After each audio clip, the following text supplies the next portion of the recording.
Welcome to Charity Therapy, a podcast about building better nonprofits. I'm your host, Jess Birkin. Hey friends, today's guest is Kris Kewitsch from Charities Review Council, and we had such an amazing conversation. I can't wait for you to hear it all. It's super interesting. If you haven't heard of them and their accountability standards, they're a really great resource for the community, and they have an awesome diversity, equity, inclusion toolkit. We talked about all of it, so take a listen. Hi, Kris Kewitsch here, Executive Director at Charities Review Council. And we're an organization, nonprofit, that's been around since 1946, helping to strengthen nonprofits by using accountability standards so donors can feel confident giving their donations to those organizations. 1946? I don't think I knew that you were around that long. I know, it's forever. Excitingly, 75th anniversary planning starts this year, and we'll celebrate next spring. I was like fast forwarding to 100. I mean, 100 is like, we're getting there. It's 2020 today. Right. Like, that's not actually that far till you're at 100 years of your organization, which is kind of an insane accomplishment. Congrats preemptively. Very cool. So I'm so excited that you're here because I think that Charities Review Council is super cool. And I think that all of the new offerings and the way that the organization is growing is awesome. And I suppose, full disclaimer, like, I am effectively on the board. Officially. Yes. So, for whatever bias that's worth, I guess, I think it's pretty awesome. And I'm excited to serve on the board. And I would love to just kind of talk with you today about the accountability standards and the history of the organization, because I feel like not enough people know about the organization. Well, first, I want to say thank you for your willingness to serve on the board. We're very lucky to have you and all of your expertise come to help guide us over the next few years. We definitely have been growing and shifting as an organization, trying to be responsive to what the community needs from us and what nonprofits and donors need from us.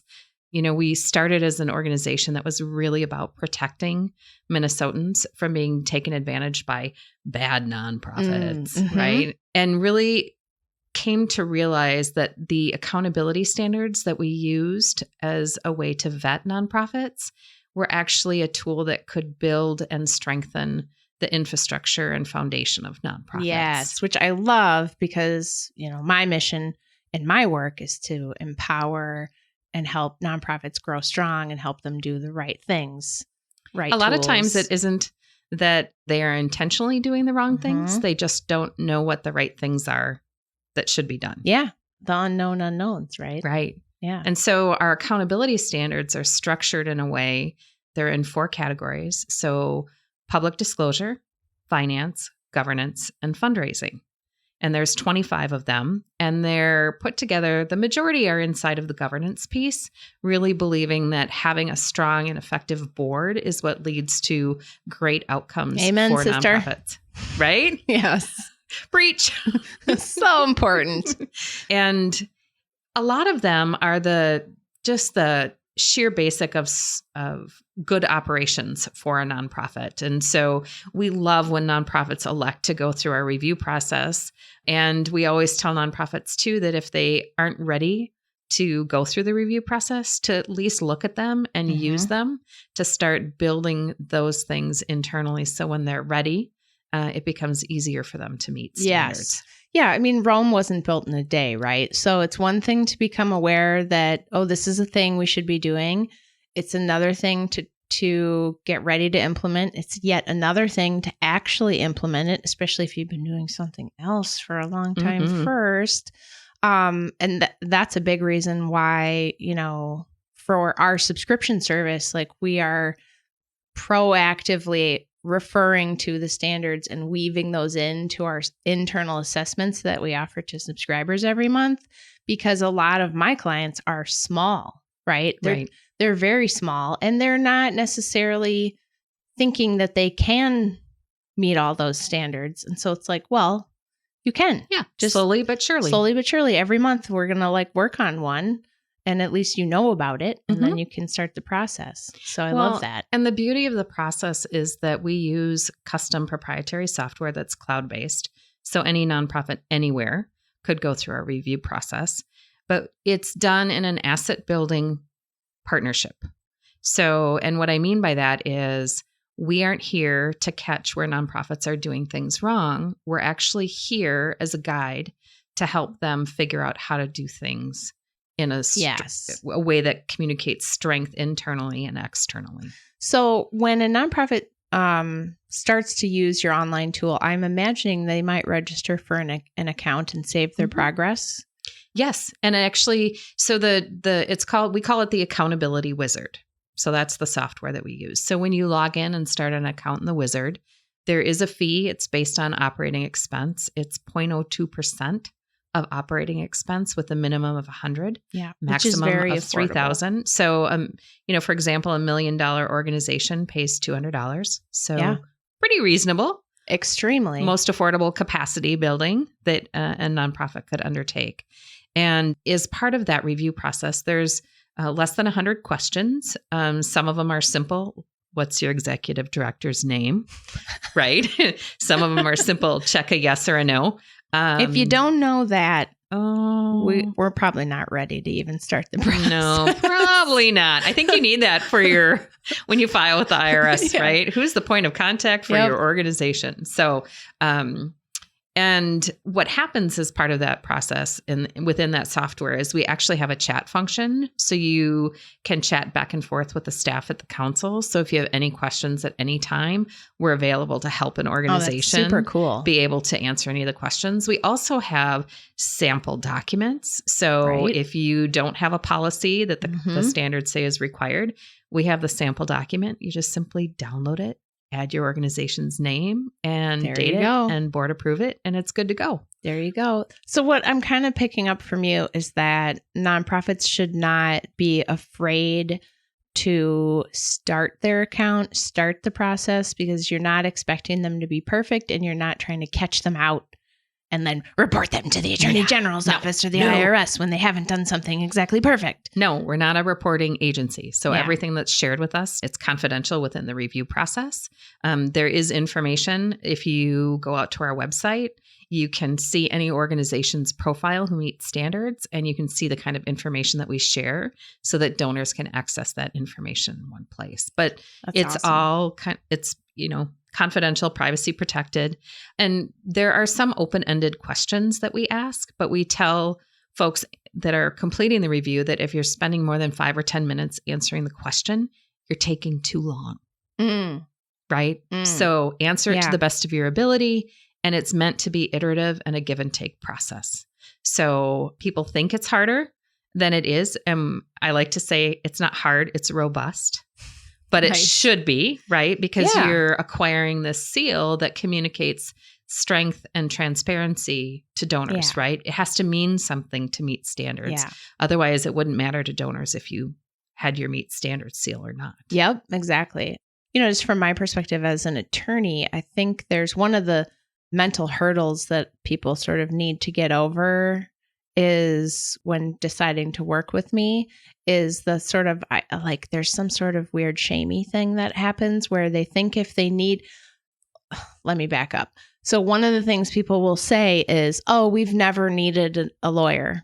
Well, BS, because you probably had a lot of preventative maintenance you could have done just because you didn't. But I think that gets at that idea that if you need a lawyer, you've done something bad. And it's this is a bad thing that you have to pick up the phone. And I think that same sort of fear-based mentality creeps into I don't really want to start the accountability standards because they might see that we're not perfect.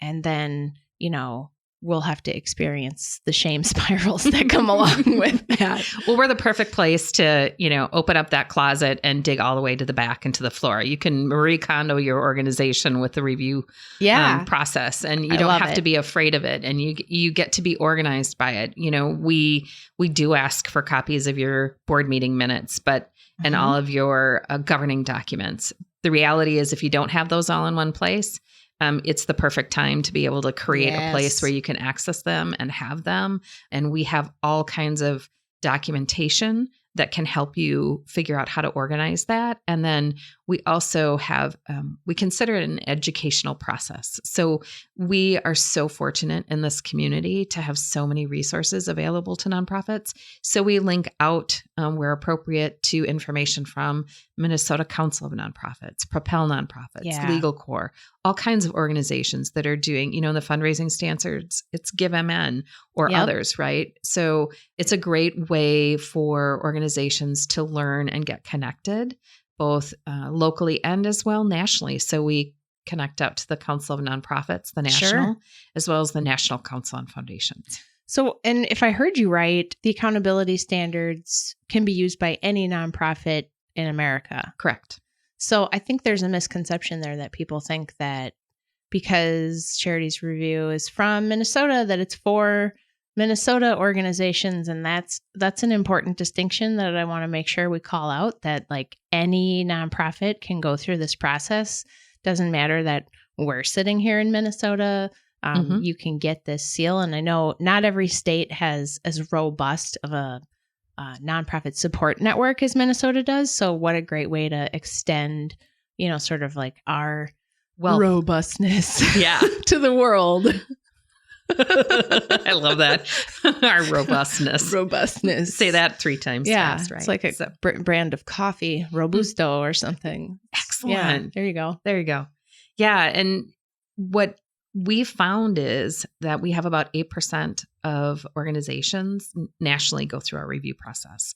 Oftentimes it's because donors have said they won't give unless you meet standards. And those donors, we've built that brand awareness in Minnesota so that savvy donors are asking organizations to meet standards before they'll give to them. Yeah. And like, if you're trying to grow a strong nonprofit and, if you're like one of my clients who's small and trying to kind of take it to the next level, that involves asking for more than a $20 gift. You're going to have to start taking bigger money. And people who are giving you bigger money, they want to know that it's going to a place that it's in good hands. And there are foundations, corporate foundations, that even ask whether or not an organization meets Charities Review Council standards or a similar organization if they fund outside of the Minnesota area. And that's been really helpful for us too, because it helps to have more donors and more nonprofits aware of it. The reality is, we have a website with all of those profiles on it. Each profile has a donate now button. So if a donor is really excited about what they see, they can donate directly from that page. You don't have to make 4 more clicks happen to get to an organization's donate now page. Very cool. And we also send this list, a printed list of meet standards organizations out twice a year. And we found that especially seniors are really excited to have this resource by their phone. Oh, sure. And we're doing a good job of helping to communicate and help them be smart givers, by letting them know they can say no when they get called and asked to support an organization. And oftentimes a really good way of saying that is, I've already figured out my contributions for this year. If you want me to consider giving to you next year, send me some information and I'll see if I can add it to my giving portfolio. That's great. So anyone can use that, that language, right? It doesn't need to be, a senior, but as donors, we want to make sure organizations or donors know that they can feel confident saying yes and no when they're asked to give to an organization. Yeah. I did a potential client meeting recently with somebody who was like, I'm going to just call and ask for money, basically. I mean, they said it a little differently than that, but that was their strategy. They're like, I started this nonprofit already and, did it the quick and dirty way. And now I'm a really great telemarketer. So I'm just calling and asking for people to donate. And they were very confused why they were having such a hard time raising money. I was like, you literally don't have any program and nobody knows who you are. And there are 87 other charities in this space that are way more credible than you.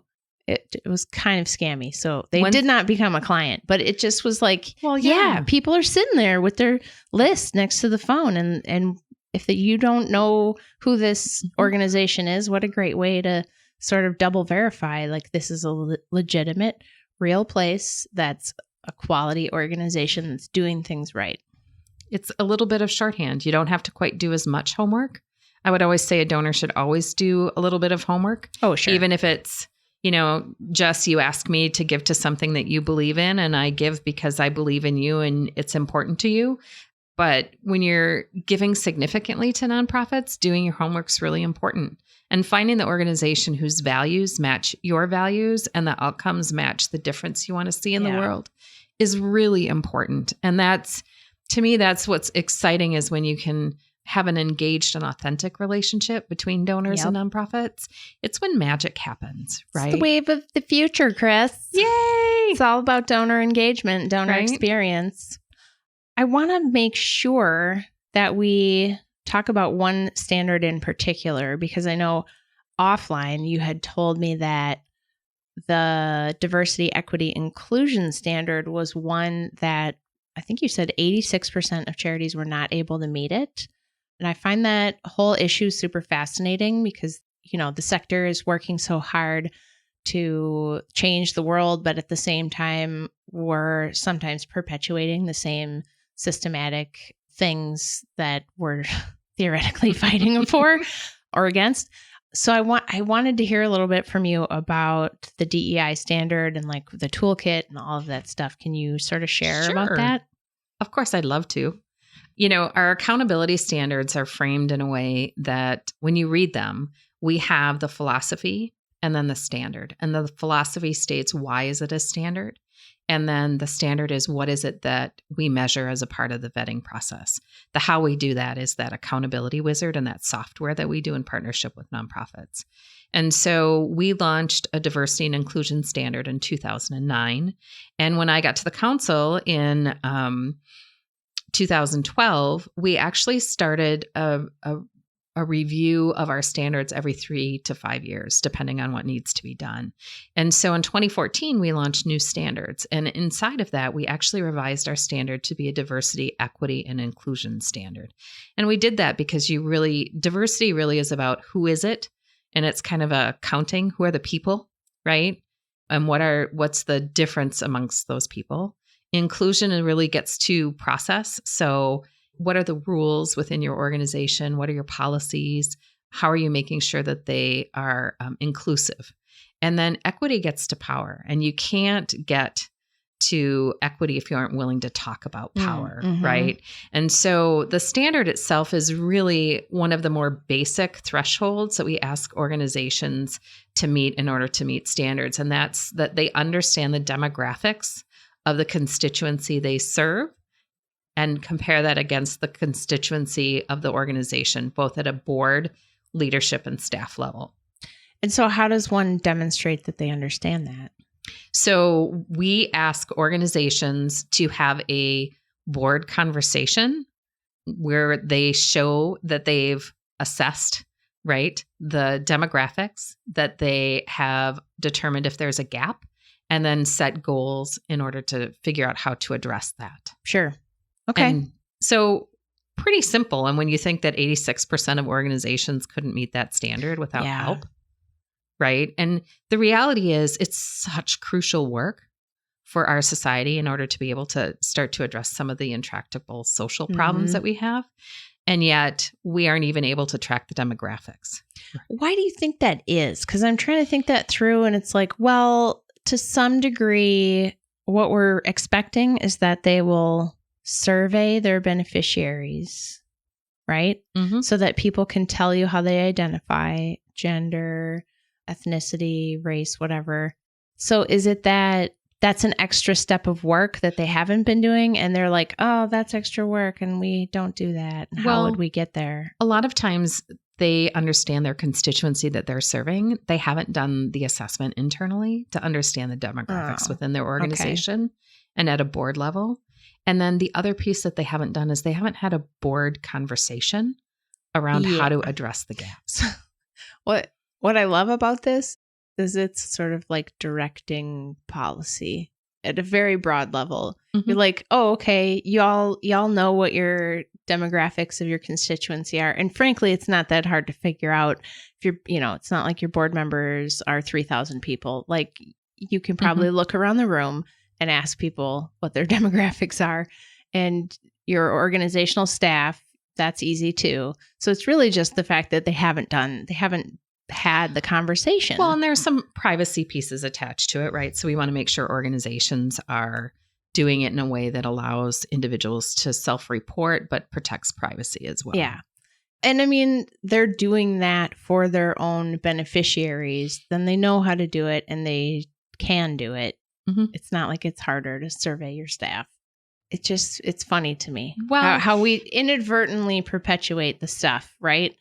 And again, I think that's not because we come alive intentional, a lot. But we just don't know better and don't always know the impact and implications of those choices. Right? Yeah, and I think there's been a lot of stuff happening around that in the last couple of years, especially where, with the Me Too movement and just everything where people are having to sort of confront their implicit bias, having to like really deal with that they have privilege and that they might not have acknowledged it.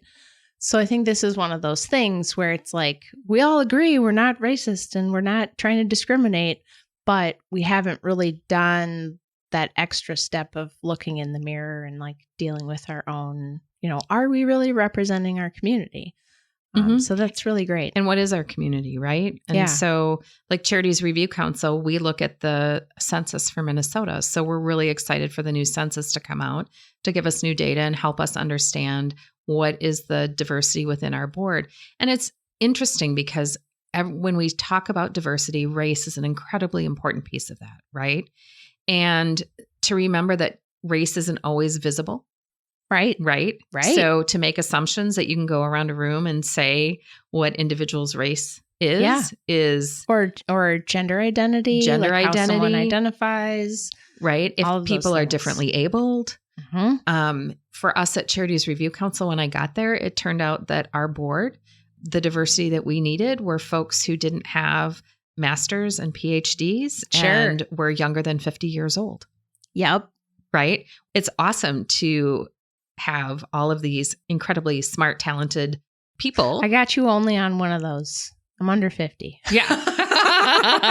Well, we love having a nonprofit attorney on the board, right? Can't hurt. But we even need to do better as an organization. For us, one of the places that we need to look to is, how are we engaging youth, right? Yeah. How are we engaging, is it Gen Zs? Right. I feel like Gen Z just goes on and on forever. Like when does that cut off? I don't even know. I'm a Gen X / the oldest millennial. So I'm not even sure when Gen Z starts. I have no idea. All I know is that I don't have anyone who looks like my niece or nephews who are 14 to 24 at a board level. Right. And that's a voice that we need to work hard to try and engage. And it's a challenge. I mean, for us as an organization, we're a $500,000 organization. We have 4 staff and we have 12 board members and we have 3-year terms with 2 term limits. So a board member can join and stay with us for 6 years. Yeah. So, nobody said it was easy. No. But it's really important, right? Yeah. So as we start to look at who are new folks that we want to recruit at a board level, we have to look at those skills and talents and where are we going, but we also want to look at all of those different demographics. Yes. And so the cool part about the DEI toolkit is that it talks about those demographics, but it also talks about process and power, right? And what it helps to identify for organizations is you can start to measure what's the difference between your intention and your perception. So when you have policies in place as an organization, you know what your intention is around them, but you don't always know how, when they're applied, what the impact of them are. Sure. Like what are the collateral consequences or the unintended consequences? Right. That's interesting. How does the toolkit help you see that? Sure. So you can do unlimited survey, both internal stakeholders and external. And the questions that it asks gives impressions from board members, from staff, and from your constituents, right? And then it plots it on a graph, and you can see where there's consensus and where there isn't consensus. Okay. Right. And then you, based on the question, you start to identify where is it that we need to spend some time because our intention isn't matching the perception. Yeah. Right? Yeah. So the interesting piece about the toolkit is it gives you so much rich information. And we're going through it ourselves as Charities Review Council, and we'll do it again this summer to see if we've made any progress. But what it allows us to do is start to get this sense of, we have a commitment to diversity, equity, and inclusion. And how well is our board understanding that commitment? Yeah. How well does our staff understand that? And then how well are our constituents? And for us, our constituents are funders and nonprofit leadership and folks who are filling out the review process. Is that their perception of our organization or not? Right. And I love the sort of quantitative aspect to it because I think some of these conversations have been probably held by like one person is trying to bring this message that we have this gap and everybody feels like they're, taking it personally and it's a hard conversation. And this sort of gives you, I just think about parenting when my kids were little and it was like they didn't want to get ready for bed. But then I figured out if I made a bedtime checklist, it's not me. I didn't make this up. The list. It's the list. The checklist is to blame for you having to get your pajamas on right Brush now. your teeth. So it's kind of like that quantitative aspect to it gives you a little bit of cover for the emotional labor of bringing this to the table. And it's like everyone has agreed to participate and we've all agreed this is the metric we're going to use. And I think that's really powerful. Yeah. And the toolkit actually helps give information to the organizations that are participating in it on how to make sure that your board is ready to have these conversations, to get the information. And how do you make sure that leadership within the organization is ready for it? Because you don't want to do something like this, have this assessment, people participate in it, and not actually do anything with the findings. Because the worst thing you can do is ask people for their input and then do nothing. Yeah. Right? We also talk about how to create brave space.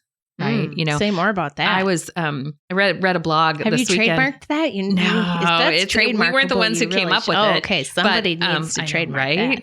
But how do you create brave space? And you hear a lot about snowflakes. And I was reading an article of this person who went to Yale and I went to school with snowflakes. And what does that mean? Right. And it isn't that how do you create a space in which people can disagree without fear of judgment or shame? Yeah. Yep. Right.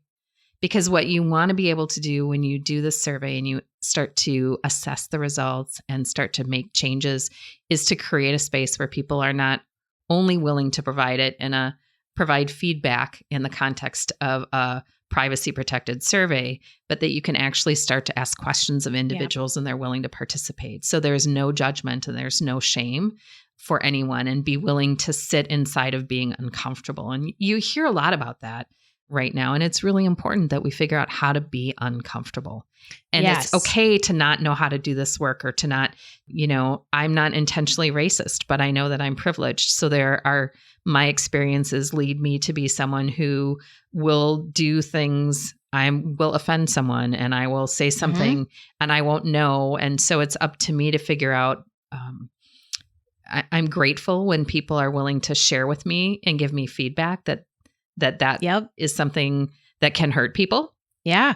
You have to be willing to be uncomfortable for that moment while they're telling you. So I love that. Yeah. And so how do you as an organization take all of this information and work to improve? And so because there isn't a magic pill or a simple fix, right? The way that we've structured the toolkit, we don't just score you.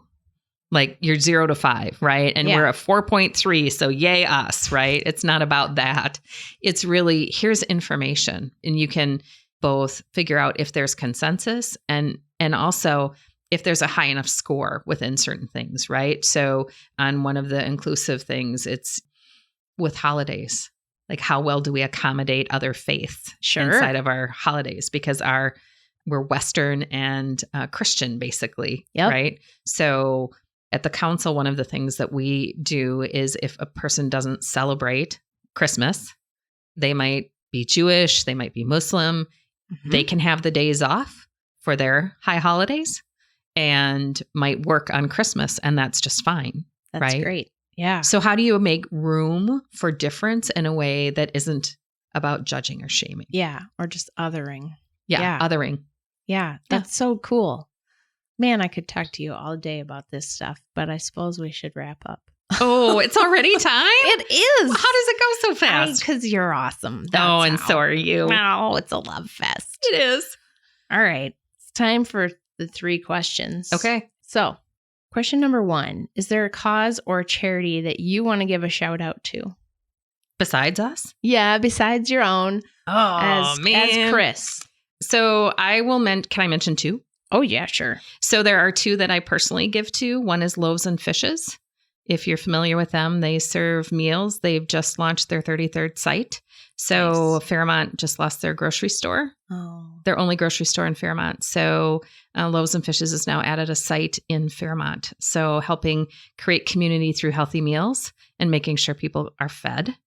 And then the other organization is Urban Boat Builders. Oh, I don't know this. Oh, they're awesome. So they work with high school students and they actually learn the skill of building boats. Oh, that's rad.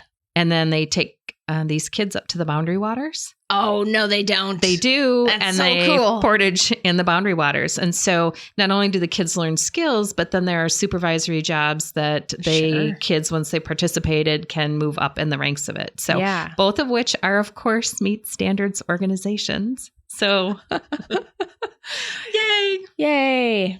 All right. Number 2, what is the strangest job you've ever had or like the weirdest thing you've ever had to do at work?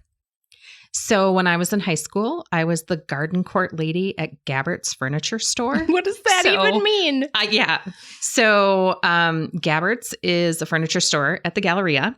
And in those days, and this was a while ago, they had a little area where people could get coffee and hot chocolate. Oh, that sounds And lovely. There was a little pond with a wheel that would, move the water around. And so my job was to clear tables and make sure there was coffee. And so that was and I got to give kids little boxes of animal crackers and fill up the hot chocolate machine.